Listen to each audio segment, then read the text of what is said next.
Something I suggest you do is use these simple rules to work out all of the relative major and minor keys. Obviously, this is going to take some time, but I think it's worth it and serves as a really good way of better understanding how chord sequences actually function.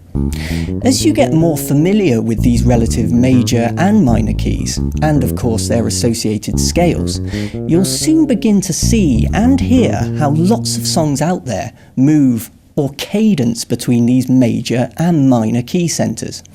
And this alone is a very simple yet really powerful technique that's been used by composers the world over.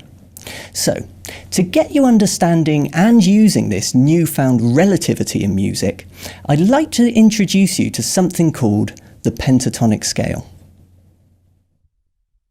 As we've just expanded our knowledge about major and minor keys, let's now have a look at this new scale, or to be precise, two new scales. The major pentatonic scale and its relative minor pentatonic scale. These pentatonic scales are an important part of any musician's toolbox and are more commonly introduced early on, but I personally find them more beneficial introduced a little later in our studies, when you can fully appreciate how they're constructed and how they can be used. Okay.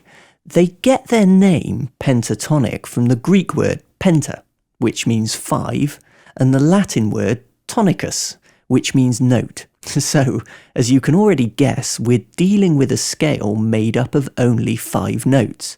Pentatonic.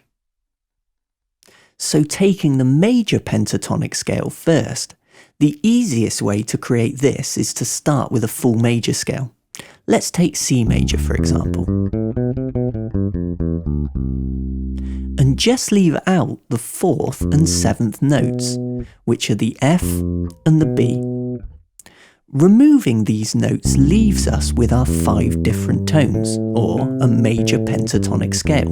In this case, the notes C, D, E, G, and A. And as we started from the note of C, we'd simply refer to this as a C major pentatonic scale.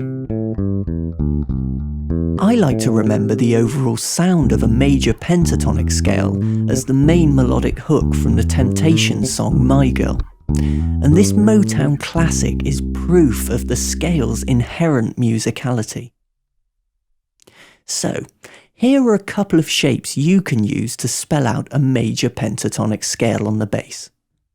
The first starts on the 2nd finger and is based around our original major scale shape. So going up to the octave and missing out the 4th and 7th notes, we have C, D, E, G, A, and onto the octave C. And running the sequence in reverse sounds like this. Okay, that first shape only allows you to cross the fingerboard and prohibits any movement up the neck. So here's another shape you can use for any major pentatonic scale and is based around the other major scale shape we learned. Starting again from a C, this time we fret it with the index finger like this.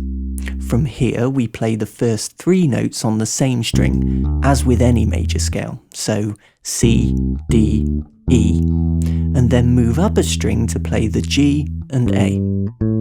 Up another string from the A finds you back on the octave C. I particularly like this shape as it really helps the scale to flow up the neck and take some time to experiment with your fingering so the scale feels effortless to play. As you can see, you can slide up the neck between the 2nd and 3rd notes, and this allows you to play the scale using just your index and 3rd fingers, but importantly, work on what feels right for you.